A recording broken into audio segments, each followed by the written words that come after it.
Hello students, welcome to my YouTube channel Margdarshan by Ravikant sir. चलिए दोस्तों, आज के इस वीडियो में हम लोग फिजिक्स के 15 मोस्ट इम्पॉर्टेंट क्वेश्चंस को डिस्कस करते हैं। तो दोस्तों, आज का पहला क्वेश्चन है हम लोगों के लिए, बल का सीजीएस यूनिट क्या है। पहला option dyne, option number B newton, option number C erg, option number D joule.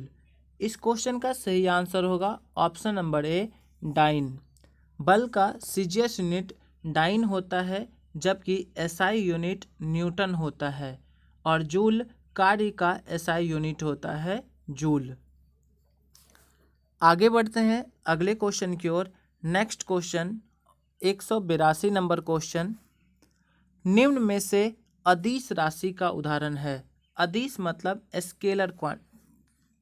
Scalar quantity. तो अदिश राशि का उदाहरण है ऑप्शन नंबर ए त्वरण एक्सेलरेशन, ऑप्शन नंबर बी वेग velocity, option number C speed चाल, ऑप्शन नंबर डी विस्थापन डिस्प्लेसमेंट। तो दोस्तों, इस क्वेश्चन का सही आंसर होगा ऑप्शन नंबर सी चाल स्पीड। स्पीड अदिश राशि है, बाकी सब यहाँ पे सदिश राशि है। जैसे त्वरण सदिश राशि है, वेग वेलोसिटी जो है ये भी एक सदिश राशि है, और स्पीड एक अदिश राशि है और इसका एसआई यूनिट मीटर पर सेकेंड होता है। इसका एसआई यूनिट मीटर पर सेकेंड होता है। डिस्प्लेसमेंट एक सदिश राशि है, वेक्टर क्वांटिटी है और इसका एसआई यूनिट मीटर होता है। इसका एसआई यूनिट मीटर होता है। चलिए दोस्तों, आगे बढ़ते हैं अगले क्वेश्चन की ओर। क्वेश्चन नंबर 183, न्यूटन की गति के पहले नियम से प्राप्त होता है। न्यूटन की गति के पहले नियम से क्या प्राप्त होता है। पहला ऑप्शन बल का व्यंजक, बल की परिभाषा, संवेग या इनमें से कोई नहीं। तो इस क्वेश्चन का सही आंसर होगा ऑप्शन नंबर बी बल की परिभाषा। न्यूटन के फर्स्ट लॉ से बल की परिभाषा मिलती है, जबकि बल का जो व्यंजक फॉर्मूला है, फॉर्मूला सेकेंड लॉ से मिलता है। न्यूटन के सेकेंड लॉ से फॉर्मूला मिलता है और जो बल की परिभाषा फर्स्ट लॉ से या इसी से जड़त्व का नियम भी मिलता है। चलिए दोस्तों, आगे बढ़ते हैं अगले क्वेश्चन की ओर। 184 184 नंबर क्वेश्चन। क्वेश्चन कहता है आवेग बराबर क्या होता है। आवेग को हम लोग इम्पल्स कहते हैं। आवेग मतलब इम्पल्स बराबर क्या होता है। पहला ऑप्शन वेग इंटू द्रव्यमान, ऑप्शन नंबर बी बल गुना समय अंतराल, option number C mv²/r, option number D दूरी बाय चाल। इस क्वेश्चन का सही आंसर ऑप्शन नंबर बी होगा बल गुना समय अंतराल, जबकि वेग गुना द्रव्यमान बराबर संवेग होता है, मोमेंटम होता है। तो ध्यान रखेंगे, संवेग बराबर क्या होता है, वेग गुना द्रव्यमान, जबकि आवेग या इम्पल्स बराबर होता है बल गुना समय अंतराल। तो ऑप्शन नंबर बी सही आंसर होगा। अगला क्वेश्चन है 185, पायरोमीटर किसके मापने में प्रयोग किया जाता है। वायुमंडलीय दाब, आर्द्रता, घनत्व डेंसिटी, उच्च ताप। तो इस क्वेश्चन का सही आंसर होगा ऑप्शन नंबर डी। पायरोमीटर का यूज उच्च ताप टेम्परेचर को मापने में किया जाता है, जबकि वायुमंडलीय दाब को मापने के लिए बैरोमीटर का यूज किया जाता है। बैरोमीटर का यूज किया जाता है और इसी से मौसम की भविष्यवाणी भी की जाती है। बैरोमीटर से ही भविष्यवाणी, मौसम की भविष्यवाणी की जाती है। तो इस तरह से दोस्तों, आज का अगला क्वेश्चन चलते हैं। दोस्तों, इससे पहले के सारे वीडियोस का लिंक इस वीडियो के डिस्क्रिप्शन में दिया होगा। यदि आप इससे पहले के सारे वीडियो को नहीं देखे हैं तो आप उसको देखिए। काफ़ी इंपॉर्टेंट क्वेश्चंस आपके लिए सेलेक्ट किया जाता है, जो आपके एग्ज़ाम के पॉइंट ऑफ व्यू से काफ़ी इंपॉर्टेंट है। तो आप एक बार उसको देखें और अच्छा लगे तो अपने दोस्तों को शेयर करते रहें।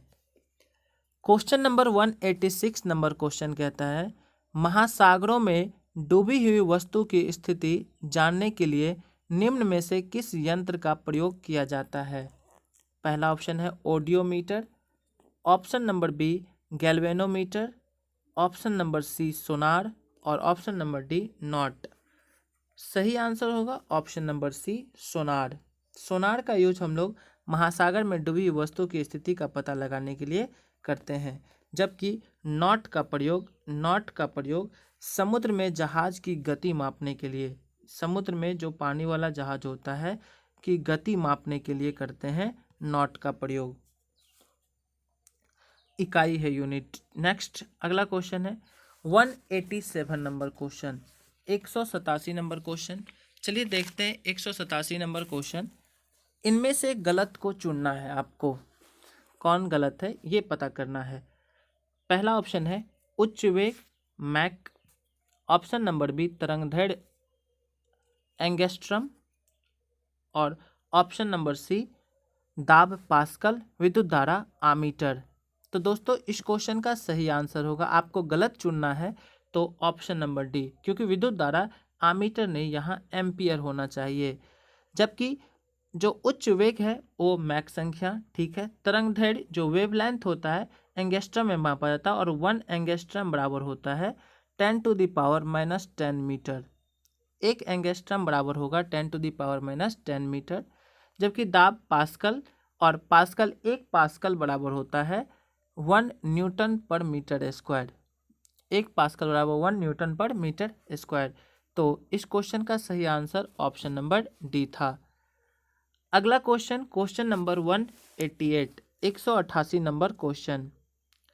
निम्न बलों में, यहाँ पे बलों होगा, निम्न बलों में से सबसे कमजोर बल कौन सा है।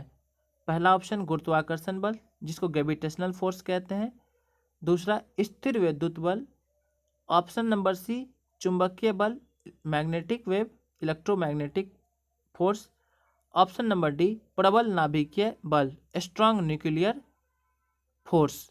तो दोस्तों इस क्वेश्चन का सही आंसर होगा ऑप्शन नंबर ए गुरुत्वाकर्षण बल। गुरुत्वाकर्षण बल सबसे कमजोर बल माना जाता है, जबकि दूसरा सबसे कमजोर बल कहे तो स्थिर विद्युत बल होगा। यदि आपसे पूछा जाए दूसरा सबसे कमजोर बल तो स्थिर विद्युत बल होगा। और सर्वाधिक शक्तिशाली बल की बात करें तो वो होता है स्ट्रॉन्ग न्यूक्लियर फोर्स, प्रबल नाभिकीय बल। सबसे शक्तिशाली या सबसे मजबूत बल कहे तो सबसे शक्तिशाली बल कौन से हो जाएगी, ऑप्शन नंबर डी। जबकि हमसे सबसे कमजोर बल पूछा जा रहा था तो गुरुत्वाकर्षण बल होगा। अगला question, question number 189, 189 number question. चलिए देखते हैं 189 नंबर क्वेश्चन है। एक नाव जल में नहीं डूबेगी जब उसके द्वारा विस्थापित का मतलब उसके द्वारा हटाया गया जो पानी है उसका भार बराबर होगा। ऑप्शन नंबर ए नाव के आयतन वॉल्यूम के बराबर, नाव के वेट भार के बराबर, नाव के घनत्व के बराबर, और इनमें से कोई नहीं।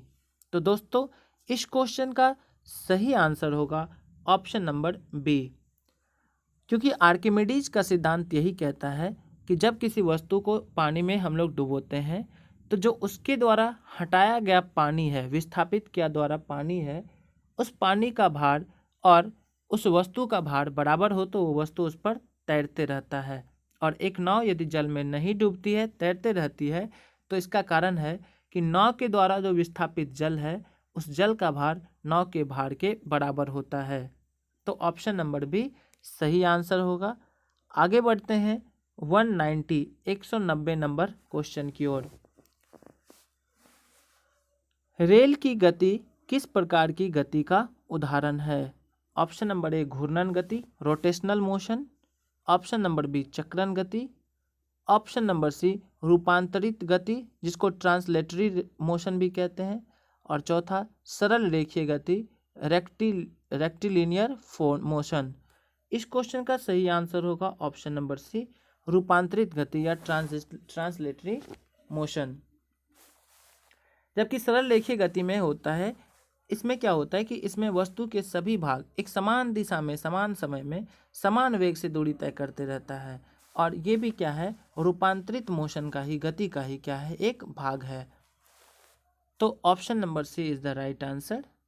चलिए दोस्तों आगे बढ़ते हैं अगले क्वेश्चन की ओर। Next question, question number 191।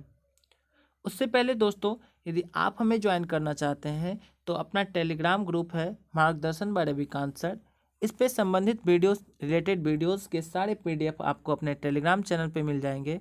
जबकि आप YouTube channel Margdarshan by Ravikant sir को सब्सक्राइब कीजिए, अपने दोस्तों को शेयर करते रहिए। और दोस्तों, यदि आप अपने प्लेलिस्ट को चेक कीजिएगा तो उसमें फटाफट के कुछ वीडियोस का सीरीज़ दिया गया है जो आपके लिए काफ़ी इम्पॉर्टेंट है, जिसमें जो काफ़ी इम्पॉर्टेंट टॉपिक है उसको हम लोग बहुत ही अच्छे सरल तरीके से, सरल ट्रिक के द्वारा, आसान ट्रिक के द्वारा कंप्लीट याद करने की कोशिश किए हैं। यदि आप उसको नहीं देखे हैं तो आप एक बार प्लेलिस्ट में जाके फटाफट वीडियोस के सीरीज को देखिएगा। अपने यूट्यूब चैनल पर कॉम्पिटिटिव एग्जाम से रिलेटेड सारे सब्जेक्ट की वीडियोस अपलोड की जाती है। तो दोस्तों, आप एक बार पूरा देखिए और अच्छा लगे तो शेयर करते रहिए। चलिए दोस्तों, आगे बढ़ते हैं अगला क्वेश्चन की ओर। Next question, question number 191 number. चुंबकीय क्षेत्र का मात्रक यूनिट क्या होता है? तो पहला ऑप्शन है gauss, option number B fathom, option number C decibel, option number D volt. इस क्वेश्चन का सही आंसर होगा ऑप्शन नंबर ए गॉस। चुंबकीय क्षेत्र, मैग्नेटिक क्षेत्र का मात्रक गॉस होता है, जबकि फैथम समुद्र की गहराई के लिए यूज किया जाता है, समुद्र की गहराई। और वोल्ट विभवांतर, विभवांतर का मात्रक क्या है? वोल्ट। तो इस तरह से सही आंसर होगा गॉस। आगे बढ़ते हैं अगले क्वेश्चन की ओर। Next question 192, 192 number question. ध्वनि तीव्रता की इकाई क्या है? पहला option decibel, option number B Dobson, option number C candela, option number D hertz. तो दोस्तों, इस क्वेश्चन का सही आंसर होगा ऑप्शन नंबर ए। ध्वनि तीव्रता का मात्रक डेसिबल है। और जो डेसिबल होता है या ध्वनि तीव्रता होती है, इसका अलग अलग क्षमता होता है। जैसे फुसफुसाहट की जो आवाज़ होती है वो 30 डेसिबल तक, फुसफुसाहट कितना होगा? 30 डेसिबल तक। जबकि ट्रेन की जो आवाज़ होती है, ट्रेन की आवाज़, इसकी जो फ्रीक्वेंसी होती है ट्रेन की आवाज़, तो ये हम लोग ध्यान देंगे, ट्रेन की आवाज़ 100 डेसिबल तक आवाज़ होती है, ट्रेन की 100 डेसिबल तक। और जो सांस लेते हैं हम लोग, श्वसन का जो आवाज़ होता है वो होता है 10 डेसिबल, श्वसन सांस का 10 डेसिबल। और ध्वनि तीव्रता की इकाई डेसिबल होता है। फुसफुसाहट की आवाज़ 30 डेसिबल तक। चलिए दोस्तों, आगे बढ़ते हैं नेक्स्ट क्वेश्चन की ओर। पराश्रव्य तरंगों की आवृत्ति, फ्रीक्वेंसी होती है 20 किलो हर्ट्ज के ऊपर, 20,000 किलो हर्ट्ज के ऊपर, 20 किलो हर्ट्ज के नीचे और 20 हर्ट्ज के नीचे।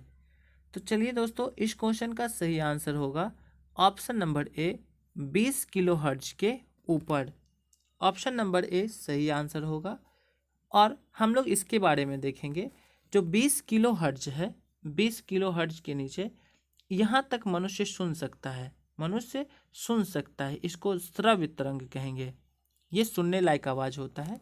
जबकि 20 हर्ट्ज से नीचे यदि कहे, 20 हर्ट्ज से नीचे, तो इसको हम लोग अवश्रव्य कहते हैं, अवश्रव्य कहते हैं। जो मनुष्य नहीं सुन सकता है तो उसको हम लोग अवश्रव्य कहेंगे। जो मनुष्य सुन सकता है, श्रव्य कहेंगे 20 किलो हर्ट्ज के नीचे तक। और जो हम लोगों का क्वेश्चन था, पराश्रव्य तरंगे की आवृत्ति कितनी होती है, तो 20 किलो हर्ट्ज के ऊपर होती है। आगे बढ़ते हैं अगले क्वेश्चन की ओर। 194, 194 नंबर क्वेश्चन। रेडियो तरंग के संचरण के लिए प्रयुक्त वायुमंडल का स्तर कौन सा है? मतलब रेडियो तरंग वायुमंडल के किस स्तर में होती है? क्षोभ मंडल, ट्रोपोस्फेयर, मध्य मंडल, मेसोस्फेयर, आयन मंडल, आयनोस्फेयर, समताप मंडल, स्ट्रेटोस्फेयर। तो दोस्तों, इस क्वेश्चन का सही आंसर होगा ऑप्शन नंबर सी आयन मंडल। जो आयन मंडल 80 किलोमीटर से लेकर 600 किलोमीटर तक है। 80 किलोमीटर से कितना, 600 किलोमीटर तक। तो ऑप्शन नंबर सी इस क्वेश्चन का सही आंसर होगा।